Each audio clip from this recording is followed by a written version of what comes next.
तो सुना ही होगा आपने, जो कहते थे साथ नहीं छोड़ेंगे, बेवफा हो गए देखते देखते। मगर अब कुछ ऐसा ही हाल, बिल्कुल गाना सटीक बैठ रहा है केशव प्रसाद मौर्य का, क्योंकि जनता से इन्होंने बेवफाई की है।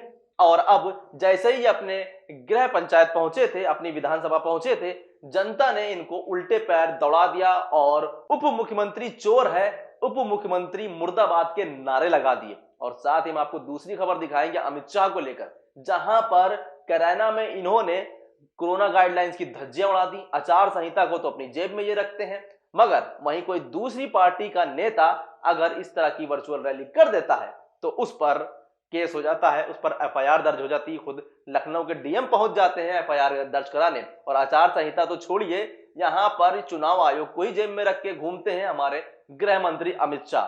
ये तस्वीरें इस बात का सबूत है। दोनों वीडियो में आपको दिखाएंगे। शुरुआत करते हैं अमित शाह से। नमस्कार दोस्तों, अस्सलाम वालेकुम। मेरा नाम है नदीम खान और आप देखना शुरू कर चुके हैं देसी बात है सिर्फ इंडियन पत्रिका पर। खबर जो है पहले वो यही है कि अमित शाह की जो वर्चुअल रैली है उसको आप जरा नजर डालें इस वीडियो पे। अगर आपको 10 से ज्यादा लोग दिखाई दे रहे हैं तो इसका मतलब आप देशद्रोही हैं, इसका मतलब आपको चुनाव आयोग से सबक लेना चाहिए। देखें जरा इस वीडियो में।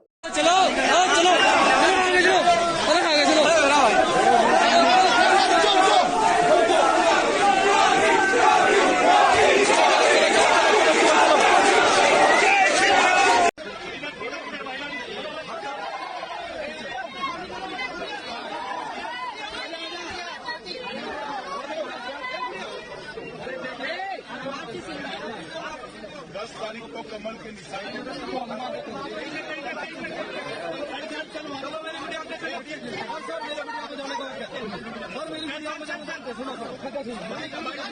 तो देखा आपने, अगर आपको 10 से ज्यादा लोग दिखाई दे रहे हैं तो इसका मतलब आप राष्ट्रवाद नहीं है, आपके अंदर बिल्कुल भी राष्ट्रवादी की भावना है ही नहीं, आप तो देशद्रोही हैं। क्योंकि गृह मंत्री तो भैया बिल्कुल अकेले चल रहे हैं, अगल बगल को कोई दिखाई भी नहीं दे रहा है। और अगर आपको और हमको दिखाई दे रहा है तो इसका मतलब फिर कि हम लोग ने राष्ट्रद्रोह कर दिया है। अब आप सोचिए कि यही हाल कुछ दिन पहले था जब समाजवादी में स्वामी प्रसाद मौर्य शामिल हुए थे और एक वर्चुअल रैली बुलाई थी अखिलेश यादव ने, जिसमें उन्होंने खुद कहा था मैंने किसी को बुलाया नहीं था, सब के सब खुद आ गए। लेकिन उसके बाद कार्रवाई होती है, चुनाव आयोग संज्ञान में लेता है और केस पे केस दर्ज कर दिए जाते हैं अखिलेश यादव और उनके कार्यकर्ताओं पर। लेकिन इसके बाद भी मन नहीं भरता है तो 100 से 150 से ज्यादा पुलिस वाले लगा दिए जाते हैं। कहां? अखिलेश यादव के ऑफिस के दफ्तर के बाहर, समाजवादी के दफ्तर के बाहर, जो रोज 100-100 रुपए का चालान काटते नजर आते हैं। मगर कैराना में गृह मंत्री आराम से एक वर्चुअल रैली का डोर टू डोर कैंपेन कर रहे हैं, लोगों से मिल रहे हैं, हाथ मिला रहे हैं, वो भी बगैर जो है मास्क के। अपने साथ साथ दूसरों की भी जान जोखिम में डाल रहे हैं, जबकि साफ साफ चेतावनी दी गई है। मगर किसी भी कोरोना गाइडलाइंस के नियमों का कोई पालन इनकी रैलियों में नहीं हो रहा है। ना तो चुनाव आयोग को नजर आ रहा है, ना ही किसी और को नजर आ रहा है कि इनके ऊपर किसी तरह की कार्रवाई जाए। हिम्मत ही नहीं है, क्योंकि चुनाव आयोग तो गृह मंत्री की जेब में है, कार्रवाई कैसे कर देगा।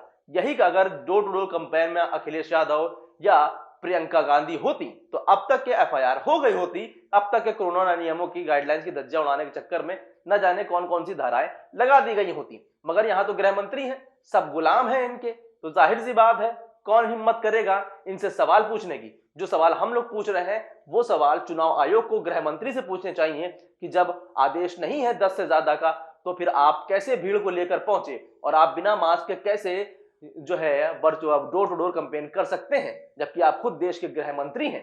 फिलहाल चलते हैं केशव प्रसाद मौर्य की तरफ।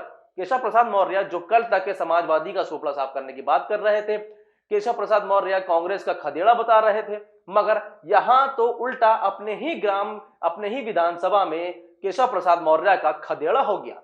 देखें जरा इस वीडियो में।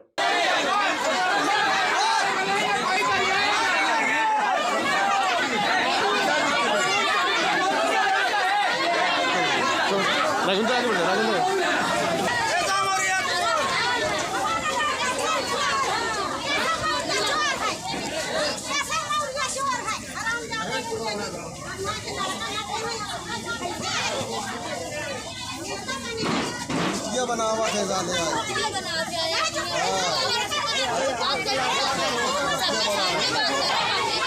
251 विधानसभा सिरथू ग्राम गुलामीपुर में उप मुख्यमंत्री केशव प्रसाद मौर्य जनता के बीच पहुंचे थे, मगर जनता ने तो इनका खदेड़ा कर दिया। दौड़ा दौड़ा कर इनको गाड़ी तक छोड़कर आई।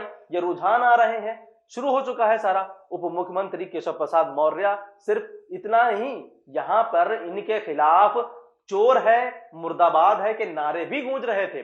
जरा आपने वीडियो में गौर से सुना होगा कि किस तरीके से इनको चोर बताया जा रहा है, किस तरीके से इनको मुर्दाबाद के नारे लगाए जा रहे हैं। और उसकी वजह भी है, उसकी वजह यह है कि इन्होंने जो वोट हासिल किया था दलितों का, उसके बाद तो ये स्टूल मंत्री बन के रह गए थे। और स्टूल मंत्री के बाद हमने देखा था किस तरीके से 97,000 शिक्षक भर्ती का मामला सामने आया, 69,000 शिक्षक भर्ती का मामला सामने आया। लगातार 69,000 शिक्षक भर्ती इनसे मिलते रहे, मगर इन्होंने सिर्फ दलितों का वोट लिया। और ये वही लोग थे जिन्होंने इनको वोट देकर ऊपर बैठाया था कि ये हमारे साथ न्याय करेंगे, मगर हुआ कुछ उल्टा। अब जैसे ही ये 251 विधानसभा पहुंचे, जनता ने इनको उल्टा ही खदेड़ दिया। तो ये रुझान आ रहे हैं जनता की तरफ से। और उल्टा खदेड़ा कौन कर रहा है? खुद ये ट्वीट करते हैं, बताते हैं कि समाजवादी को नकार रही है जनता, मगर यहाँ तो जो तस्वीरें आ रही हैं लगातार, कहीं बीजेपी एमएलए को दौड़ाया जा रहा है तो कहीं खुद केशव प्रसाद मौर्य जनता के गुस्से का शिकार हो रहे हैं और बताते दूसरे को है कि इनका खदेड़ा होगा। ये ट्वीट खेल कर खूब मजे तो लूट रहे हैं, लेकिन जनता तो असलियत में मजे लूट रही है। और असलियत में एक तरीके से अब पूरा मूड बना चुकी है कि साफ करना है, जो घमंडी लोग हैं उनको सत्ता की कुर्सी से निकालना है, बाहर फेंकना है, जो ये तस्वीरें भी गवाह कर रही हैं। फिलहाल आपका क्या कहना है इस पूरी खबर पर? हमें कमेंट करके जरूर बताइए। देखते रहिए हिंद पत्रिका। अभी के लिए बस इतना ही। चैनल को सब्सक्राइब कीजिए। हमारी आजाद पत्रकारिता को ताकत देने के लिए नोटिफिकेशन बेल जरूर ऑन कीजिएगा। अभी के लिए इतना ही। नमस्कार, खुदा हाफिज, जय हिंद।